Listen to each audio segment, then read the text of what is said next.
রাসূল সাল্লাল্লাহু আলাইহি ওয়াসাল্লামকে কে নির্বংশ বলে গালি দিয়েছিল?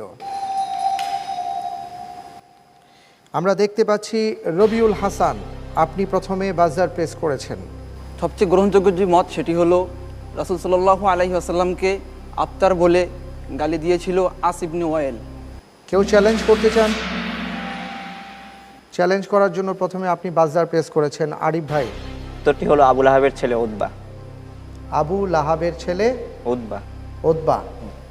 আমাদের যারা বিজ্ঞ আলেমী দ্বীন আছেন, আমরা একটু তাদের দৃষ্টি আকর্ষণ করছি। এখানে জাজেজ প্যানেলে রয়েছেন মোহতারাম, একটু আপনাদের দৃষ্টি আকর্ষণ করছি। আস বিন ওয়াইল। আস বিন ওয়াইল, জাযাকাল্লাহ। আস বিন ওয়াইল সঠিক উত্তর আপনি দিয়েছেন, আপনি পেয়েছেন 10 নম্বর। আর দুঃখিত তো আরিফুল ইসলাম ভাই, আপনার জন্য যে আপনি চ্যালেঞ্জ করেছেন, উত্তরটি আসলে সঠিক হয়নি।